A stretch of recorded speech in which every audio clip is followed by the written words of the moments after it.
we have a century-long traditions of puppet theater.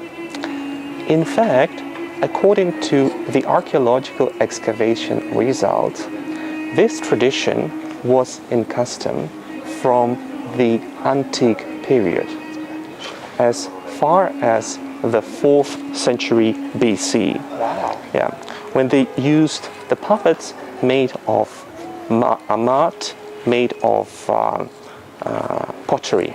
That's it.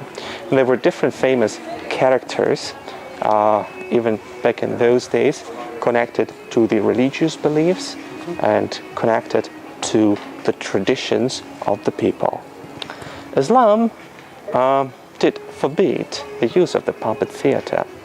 And therefore, after the Arabic invasion, the puppet making and puppet theater declined in Central Asia. But things changed in the second half of the 9th century with the advance of the Samanid dynasty or family who came to power and brought back many ancient traditions, including the use of the puppet theater. In fact, one of the kings from that dynasty ordered to have the puppet theater entertainment, puppet theater shows, every Friday after the Friday prayer on the central square of Bukhara, just in order to entertain the people of Bukhara. And again, there were a lot of different famous and popular characters. Among them, we should of course mention Hoja Nasruddin Afandi, a famous local folklore hero who was normally shown as a man on the donkey. He is a hero of different puppet theater shows, different anecdotes and funny stories.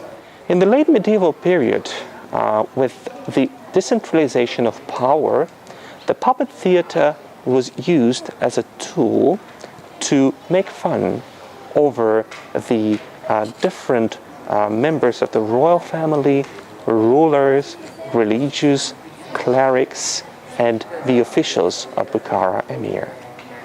So there were a lot of comedian heroes during that period of time. Unfortunately, the Soviets again brought the decline in the puppet making and puppet theater in Uzbekistan, and that was only with the collapse of the Soviet Union, when we became independent, that the local artists and masters started to making puppets again. So now we have a functioning puppet theater for the locals and the foreigners in English language. We have several workshops where they actually make different types of puppets from papier-mâché and wood, other materials.